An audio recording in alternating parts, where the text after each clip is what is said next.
আসসালামু আলাইকুম শিক্ষার্থী বন্ধুরা, আমার চ্যানেল এনজয় করার জন্য আপনাদেরকে অসংখ্য ধন্যবাদ। আশা করি আপনারা সবাই ভালো আছেন। আজকে আপনাদের জন্য টিউটোরিয়ালটা সাজিয়েছি আপনাদের জন্য একটা খুশির সংবাদ দিয়ে, আর আপনাদের জন্য খুশির সংবাদ দিতেই আমার আজকে টিউটোরিয়ালটা সাজানো। সেটা হলো আপনাদের জন্য, আপনাদের উপকারার্থে আমি আপনাদের জন্য একটা বই লিখেছি। স্ক্রিনে দেখতে পাচ্ছেন বইটার নাম Ripon's career English, to challenge English, Ripon's career English for job and admission preparation.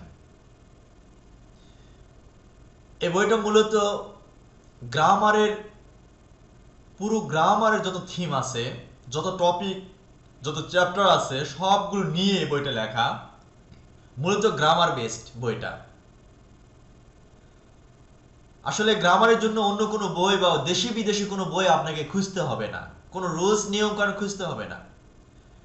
বইটা আপনার জন্য লিখেছি অনেক গবেষণা করে। আর বইটা কাদের জন্য দেখতে পাচ্ছেন, BCS, bank, cadre, non cadre, নিবন্ধন, প্রাইমারি, ভার্সিটি ও মেডিকেল ভর্তি সহ সকল প্রতিযোগিতামূলক পরীক্ষার জন্যই এই বইটা অত্যন্ত সহায়ক হবে।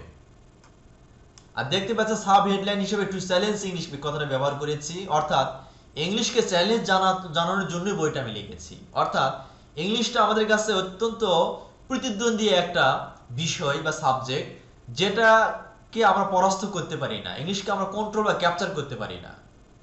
আর সেটা কন্ট্রোল বা ক্যাপচার করার জন্য ইংলিশের প্রতি চ্যালেঞ্জ ছড়িয়ে দেওয়া হয়েছে। আর নিচে লেখা দেখতে পাচ্ছেন, না বুঝে রুলস মুখস্থ করার কষ্ট থেকে চিরমুক্তি দিতে এই বইটি বাংলা ভাষায় ইংরেজি শেখার এক অনন্য গাইডলাইন।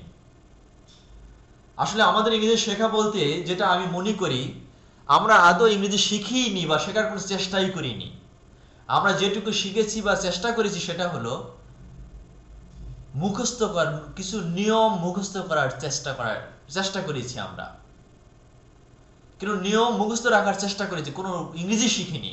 তাহলে আমরা এতগুলো বছর ধরে এই টপিকগুলো এতটা বছর ধরে শিখছি, কেন আমাদের শেখা হচ্ছে না? তাহলে আমরা না বুঝে আসলে পড়ছি।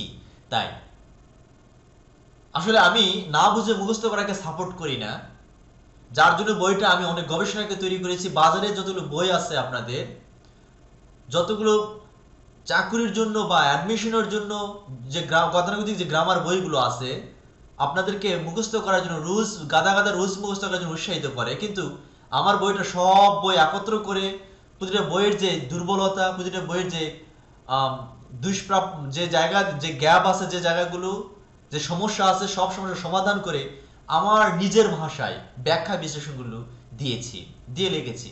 আর বইটার কাভার পেজে আমি লিখেছি, এই বইটা লেখকের মৌলিক চিন্তার ফসল।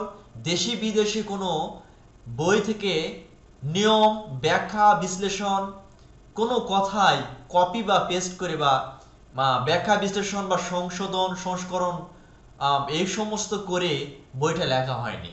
বইটা পুরোটাই লেখকের মৌলিক চিন্তার ফসল, গবেষণার ফসল।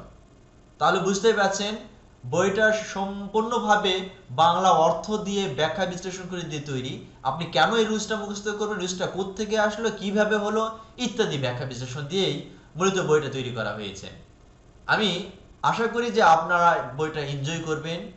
আর বইটাতে আরো কি কি গুণাগুণ আছে, বৈশিষ্ট্য আছে, আমি আপনাদের পরের টিউটোরিয়াল সব জানিয়ে দিচ্ছি আমার লেখকের কলম থেকে।